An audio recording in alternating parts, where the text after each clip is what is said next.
Dear students, हमने अपनी पिछली क्लास में मोड के बारे में पढ़ा था।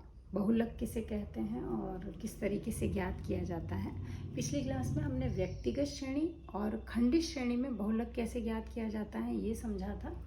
आज मैं आपको बताऊंगी कि सतत श्रेणी अगर में सवाल आपको दिया हुआ होता है क्वेश्चन, तो उसमें हम बहुलक कैसे ज्ञात करते हैं और किस तरीके से वहाँ पर भी हम समूहन रीति के प्रयोग को एक बार और समझेंगे और बहुलक ज्ञात करेंगे। सबसे बड़ी बात यह है कि अब से पहले जो खंडित श्रेणी हमने देखी थी, तो वहाँ हमने फ्रीक्वेंसी में जो हाईएस्ट आवृत्ति है उसे निरीक्षण या समूहन रीति से ज्ञात कर लिया था और उसका जो वैल्यू है वही हमारा क्या होता था, बहुलक होता था, क्योंकि वो एक वैल्यू वहाँ पर दी हुई होती।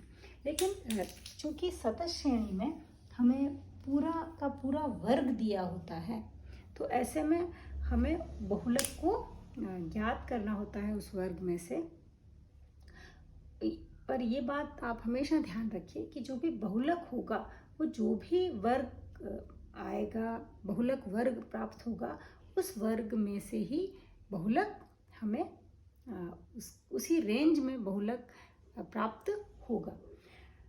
तो सबसे पहले यहाँ पर भी आप ये प्रश्न देख सकते हो कि x की वैल्यूज दे रखी है कंटिन्यूस सीरीज में, अलग अलग वर्ग हमें दिए हुए हैं, 0 से 10, 10 से 20, 20 से 30 और कंटिन्यूटी में ही 60 से 70 तक हमको वर्ग दे रखे हैं और उनके सामने उनकी फ्रीक्वेंसी हमें दी हुई है। अब समूहन रीति का प्रयोग करके हम सबसे पहले यहाँ क्या करेंगे, बहुलक वर्ग का पता लगाएंगे। तो समूहन रीति में आपको अब से पहले भी एक क्लास मैंने ली थी, उसमें बता चुकी हूँ, तो आपको समझ में आ गई होगी, लेकिन कुछ चीज़ें उसमें से आज हम वापस देख लेते हैं। तो समूहन रीति में आपको पता ही है कि सबसे पहले हम क्या करते हैं, ये जो फर्स्ट है ये आपको एक सारणी बनानी है जिसमें कि 6 खाने हमें अलग अलग बनाने हैं। तो ये सबसे फर्स्ट हो गया, सेकंड, थर्ड बनाएंगे हम, फोर्थ, फिफ्थ और सिक्स्थ बनाएंगे और फिर इन सब का क्या कर देंगे, योग कर देंगे। तो यहाँ सबसे पहले तो जो फ्रीक्वेंसी दी हुई है वही। सेकंड में हम क्या करेंगे, दो दो को जोड़ देंगे फ्रीक्वेंसी में, पहला और दूसरा फ्रीक्वेंसी, पहली फ्रीक्वेंसी और दूसरी फ्रीक्वेंसी को जोड़कर उनके सामने लिख लेंगे। तो यहाँ हमने 4 और 8 को जोड़ा तो कितना आ गया, 12, तो 12 4 और 8 के सामने लिख लिया। फिर 11 और 15 को जोड़ा तो कितना आया, 26, तो 26 हमने क्या लिख लिया, यहाँ लिख लिया। फिर 12 और 6 को जोड़ा तो कितना आया, 12 और 6 18, तो 18 हमने यहाँ लिख लिया 18। थर्ड स्टेज में हम क्या करेंगे, थर्ड स्टेज में हम पहले वाले फ्रीक्वेंसी को छोड़ देंगे, फर्स्ट को क्या करेंगे, छोड़ देंगे और उसके बाद दो दो का ग्रुप बनाएंगे। तो 8 और 11 का एक ग्रुप बनाया, उसे जोड़कर उसके सामने लिख लिया। तो 8 और 11 को जब जोड़ा तो कितना आ गया, 19, तो यहाँ क्या लिख लेंगे, 19। फिर 15 और 12 को जोड़ा, बिल्कुल इसके सामने लिखा तो कितना आएगा, 27। 6 और 3 को जोड़कर इनके सामने लिख लिया, 6 और 3 9। नेक्स्ट हम करेंगे, नेक्स्ट में क्या करेंगे, 3 3 का ग्रुप बनाएंगे। तो 4 8 और 11 को जोड़कर बिल्कुल इसके सामने यानी 8 के सामने लिख लेंगे। तो कितना आ जाएगा, 4 + 8 + 11 कितना होगा, 23। फिर 15 12 और 6 को जोड़कर हम किसके सामने लिख लेंगे, बिल्कुल इसके सामने लिख लेंगे। ये कितना होगा, 15 12 और 6 होगा आपका 33।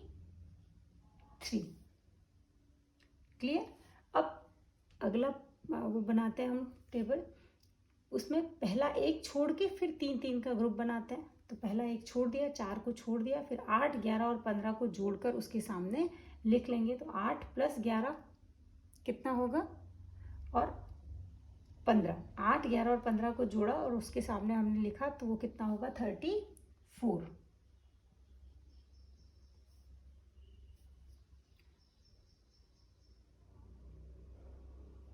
12, 6 और 3 को जोड़कर हम वापस इसके सामने लिख लेंगे तो वो कितना होगा आपका 21।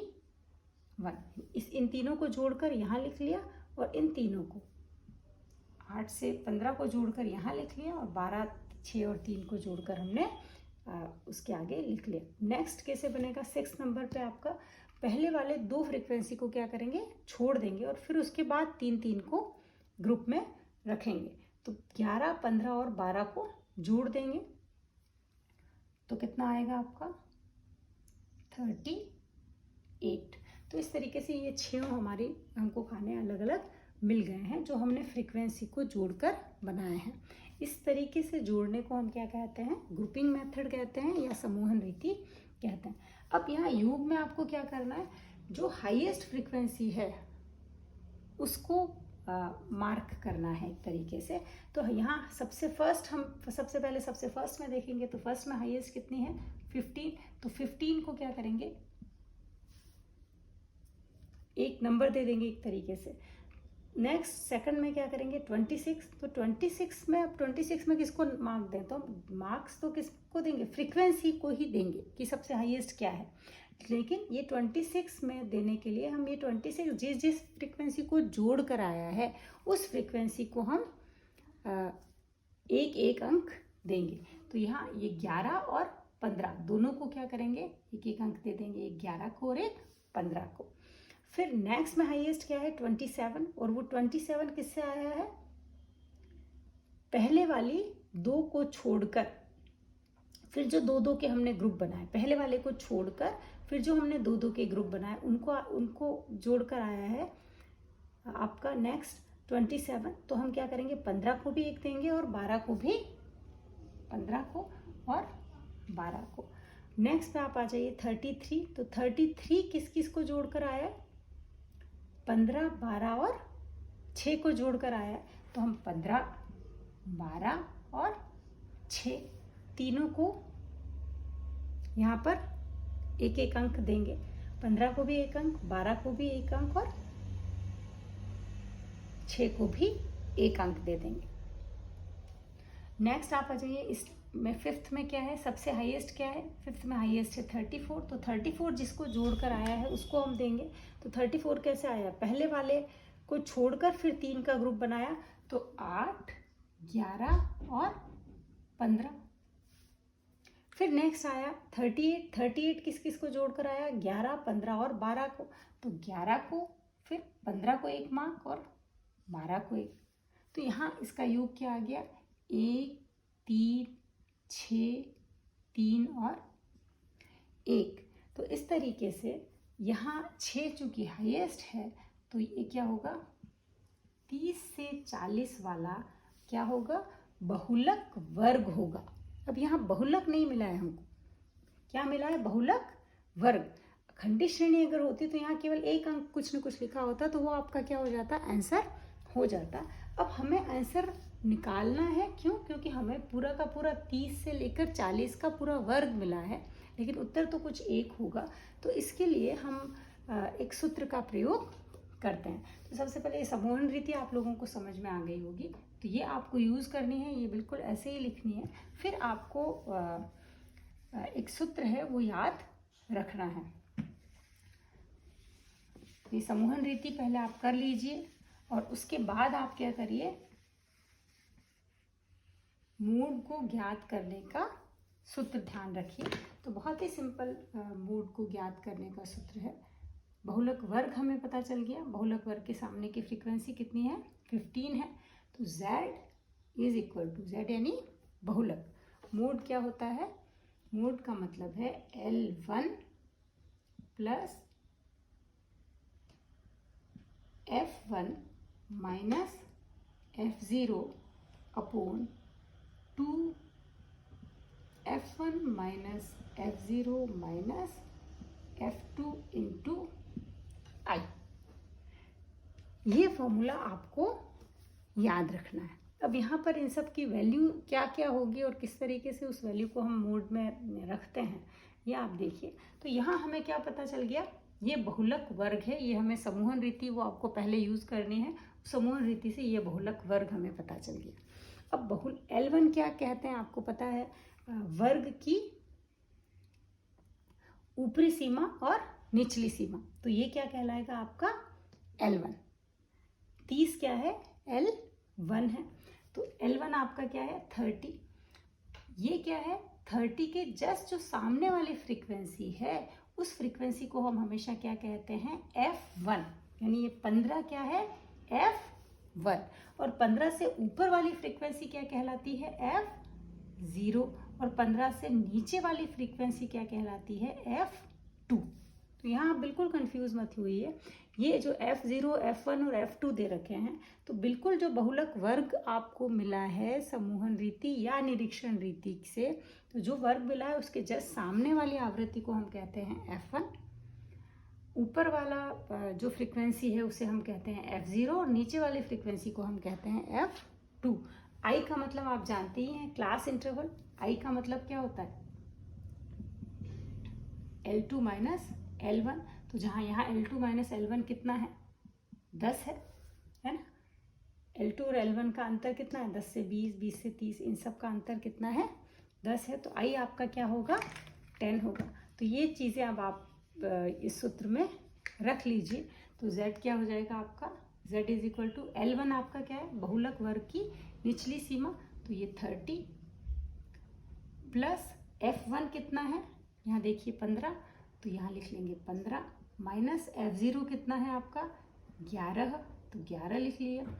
फिर 2 F1 कितना है 15 माइनस F0 कितना है 11 माइनस F2 कितना है 12 इंटू आई कितना है 10। अब तो ये बिल्कुल सिंपल है, आप इसको सॉल्व कर लीजिए। तो Z आपका क्या हो जाएगा 30 प्लस 15 माइनस 11 कितना हो गया 4 अपॉन 15 इंटू 2 30, ये दोनों माइनस हैं तो पर दोनों माइनस माइनस क्या होंगे जुड़ जाएंगे, तो कितना आएगा 23 इंटू 10। तो Z आपका क्या हो जाएगा 30 प्लस 4 इंटू 10 कर लेंगे तो 40 डिवाइडेड बाय 30 माइनस 23 कितना होगा 7, तो Z हो जाएगा आपका 30 प्लस 40 डिवाइडेड बाय 7 होता है आपका 5, इसको आप कर सकते हैं 5.71, तो Z आपका हो जाएगा 30 प्लस 5.71 तो 35.71। तो यहाँ बहुलक आपका क्या हुआ 35.7, क्या होगा आपका बहुलक होगा। और एक चीज़ का आप हमेशा इसमें ध्यान रखिएगा कि बहुलक जो है वो उसके वर्ग में से ही आएगा, 30 से 40, इसके बाहर से नहीं होगा। ऐसा नहीं कि आपका वर्ग तो आया 30 से 40 और उत्तर आपका 29 आ रहा है या 41 आ रहा है, 40 से ज़्यादा और 30 से कम नहीं आना चाहिए। ये आप थोड़ा सा देख सकते हैं क्वेश्चन को हल करते वक्त। ओके।